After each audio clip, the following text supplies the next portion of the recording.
tudo bem com vocês? Tudo em paz? Que a paz esteja com vocês. Hoje eu quero fazer uma ação aqui, mostrando para vocês o resultado de um trabalho, beleza? Eu fiz aqui o conjuntozinho de mesa, cadeira, né? O cliente pediu até para dar uma invernizada, olha lá. E hoje eu vou estar entregando, ok?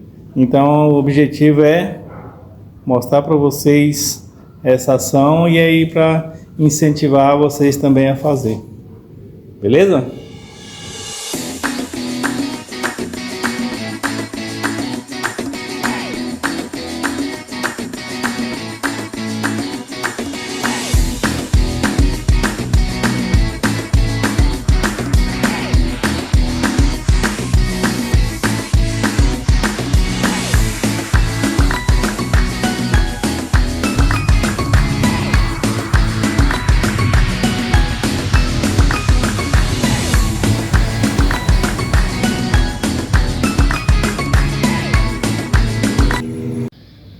Pronto aí, pessoal, conjuntinho entregue aí na casa do cliente, ficou muito contente, rimou, né, no cliente que ficou muito contente, olha lá, tá aí vendo,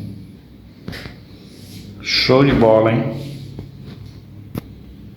Aqui agora também, com certeza alguém vai ver mais esse trabalho aqui, ó, com o cliente.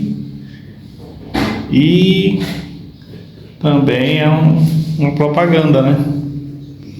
Que aí o pessoal vai olhar, gostar, perguntar, opa, quem fez? Percebe-se?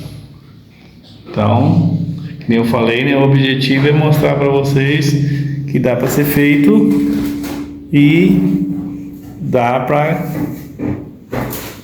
ganhar uma grana aí fazendo esse trabalho. Ok?